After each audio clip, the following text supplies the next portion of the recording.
प्रभु यीशु के सामर्थ्य नाम में आप सबको जय मसीह के प्रेज द लॉर्ड। आइए आज के मनन के लिए हम प्रभु के पवित्र वचन को निकालें। मेरे साथ इब्रानी की पुस्तक उसका 11 अध्याय निकालेगा। अध्याय 11 वचन 8 यहाँ लिखा है, विश्वास ही से अब्राहम जब बुलाया गया तो आज्ञा मानकर ऐसी जगह निकल गया जिसे मीरास में लेने वाला था, और यह ना जानता था कि मैं किधर जाता हूँ, तो अभी निकल गया। Praise the Lord, hallelujah. परमेश्वर के लोगों, अब्राहम विश्वास का पिता माना गया। पवित्र शास्त्र परमेश्वर के वचन में अब्राहम को एक बहुत ही अद्भुत स्थान मिला, उसे आदर का पात्र ठहराया। प्रभु ने कहा हर एक विश्वासियों के लिए, विशेषकर आपने देखा होगा कि जब जक्कई से प्रभु यीशु मसीह की मुलाकात हुई, जब प्रभु यीशु मसीह उसके घर जाते हैं, प्रभु ने कहा यह भी अब्राहम की संतान है। हालेलुया।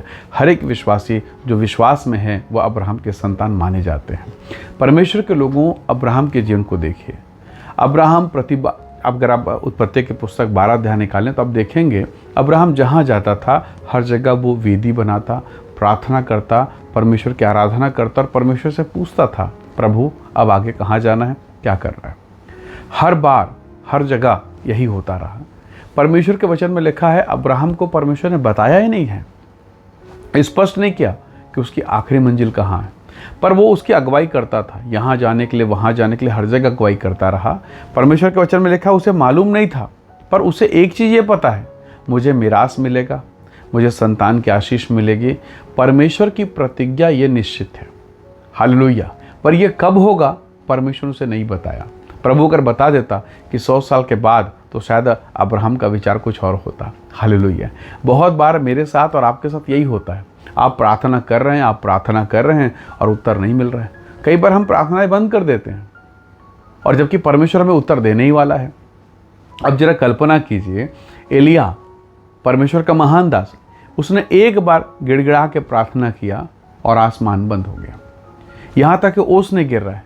पर उसी एलिया को जब फिर से उस बारिश के लिए प्रार्थना करना पड़ा, तो आपको मालूम है 7 बार लगातार उसने दुआ की। अब उसका सेवक उसको बार बार उसने भेजा कि जा पर्वत पे देख, कुछ दिख रहा है क्या। हर बार प्रभु का दास प्रार्थना करता, उसका सेवक जाता और यही बोलता, कुछ नहीं दिख रहा है, कुछ नहीं दिख रहा है, कुछ नहीं दिख रहा है। अंतिम बार उसने कहा कि हाँ, मनुष्य के हाथ के समान कुछ बादल सा दिख रहा है। अब परमेश्वर के दास ने कहा भाग, क्योंकि भयंकर बारिश होने वाली है। मैं आपसे एक प्रश्न पूछता हूँ, अगर एलिया सेवक की बात सुन के 2-3 प्रार्थना करने के बाद या 2-3 बार प्रार्थना, वो प्रार्थना पहली प्रार्थना कितना देर चले, कितना मिनट, कितना घंटा नहीं मालूम, या कितना दिन चला हमें नहीं मालूम, पर 1-2 प्रार्थना कर लेने के बाद और सेवक की बात को, उसके जवाब को सुनने के बाद निराश होकर अगर वो प्रार्थना बंद कर देता, तो क्या वो महान काम प्रकट होता? नहीं होता, नहीं होता, बिल्कुल नहीं होता। कितनी बार आप प्रार्थना करते हैं, आपने एक बिजनेस चालू किया, प्रभु के दास से आपने मार्गदर्शन लिया, प्रभु के आत्मा ने अगुवाई दी, एक बिजनेस आपने लिया, शायद उसमें नुकसान हो गया, आपने कुछ और किया, फिर उसमें नुकसान हो गया। अब क्या करेंगे आप? जरा सोचिए, एक किसान जब किसान एक ज़मीन में जाकर बीज बोता है, पहले साल अगर किसी कारणवश उसका नुकसान हो जाए, दूसरे साल नुकसान हो जाए, तो क्या वो बीज बोना बंद कर देगा? नहीं, वो अपना काम अच्छे से करेगा और बेहतरीन तरीके से करेगा। उसे मालूम है इस बार बारिश के कारण नुकसान हो गया, इस बार गर्मी के कारण नुकसान हो गया, इस बार जो है बाढ़ के कारण नुकसान हो गया, पर ये टेम्पररी है।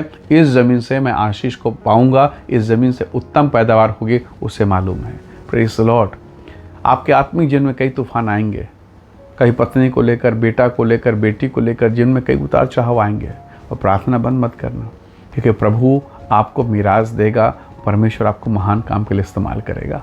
हो सकता है आज कलीसिया में सेवा करते करते आप थक गए हैं। कुछ ही विश्वासी हैं, कुछ ही परिवार है, आप निराशा में हैं। आप बिजनेस कर रहे हैं, कुछ महीने हो गए, चल नहीं रहा। हो सकता है कोर्ट कचहरी के मामले में आप हलाकान हो गए हैं, और अब जब प्रभु आपको जय देने ही वाला है, आपने अपने आप को नीचे कर लिया। परमेश्वर के लोगों, प्रभु का काम महान है, प्रभु का काम अद्भुत है। यूसुफ कई वर्षों तक बंदीगृह में रहा, दानियल गुलामी के दशा में रहा, वो सिंह के माद में डाला गया, पर क्या उसने अपना ईमान बदला? नहीं, और इसीलिए वो जयवंत हुए।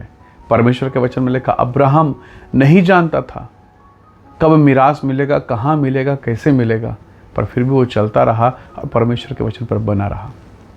100 साल में उसे हंसने का, जय जयकार करने का मौका मिला। संसार के हिसाब से वो समय ठीक नहीं था, असंभव था, कठिन था, और बहुत बहुत बहुत कठिन था, पर प्रभु के अनुग्रह से वो आसान हो गया। ऐसे ही कठिन दशा में, विपरीत दशा में स्वर्ग का परमेश्वर आपको महिमा का कारण बनाएगा। आज जो लोग हंस रहे हैं ना, एक दिन पछताएंगे। आज जो लोग आपको थू कर रहे हैं ना, एक दिन बोलेंगे वो हमने ऐसे व्यक्ति के साथ कैसे बुरा बर्ताव कर लिया। प्रभु का वचन कहता है जिन्होंने उसके छाती पर भाला मारा, वो एक दिन छाती पीट के रोएंगे, सजदा करेंगे। प्रभु के लोगों, यदि आज प्रभु के नाम के कारण, मसीही विश्वास के कारण यदि आप कठिन दशा से, सताव और पीड़ाओं से होकर गुजर रहे हैं, याद रखिएगा परमेश्वर आपको ऊंचा उठाएगा, परमेश्वर अपनी महिमा प्रदान करेगा, उसका वायदा है। इसलिए उस मीरास को पाने के लिए परमेश्वर के साथ बने रहिए, आगे और पीछे नहीं, दाएं और बाएं नहीं, परमेश्वर के साथ बने रहिए। स्वर्ग का प्रभु अपने समय पर आपको ग्रेस, अनुग्रह और महिमा से भरपूर करेगा। चाहे सेवकाई का समय हो, चाहे पढ़ाई का समय हो, चाहे विवाह की बात हो या फाइनेंस की बात हो, हमारा भरोसा, हमारा विश्वास परमेश्वर के वचन पर होना चाहिए। क्योंकि याद रखिएगा प्रभु का वचन कहता है, बढ़ती न पूरब से और न पश्चिम से, पर यहोवा की ओर से आती है, और वही यहोवा बढ़ती को आपके जीवन में भेजेगा। प्रभु के वचन में स्थिर रहिएगा। उस महिला ने जो अकाल से घिरी हुई थी, परमेश्वर के दास को अपने घर में आने का मौका दिया। उसके दास के आने के कारण, उस परमेश्वर के सेवा के आने के कारण पूरा घराना अकाल से परे रोज खाना खाता रहा, रोज भोजन करता रहा। आप अपने जीवन में यीशु मसीह को अनुमति देंगे, फिर वो अपने काम को शुरू करेगा। हालेलुया। आइए दुआ करें, आइए प्रार्थना करें। स्वर्ग में विराजमान प्रभु, मैं प्रत्येक भाई बहन के जीवन को आपके हाथों में सौंपता हूँ।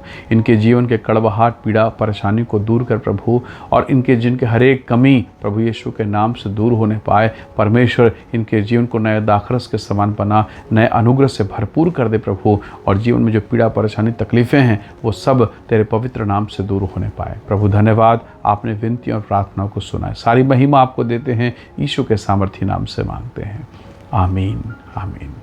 प्रभु आप सबको आशीष दे, परमेश्वर का अनुग्रह आप सबके साथ हो। Praise the Lord. जय मसीह।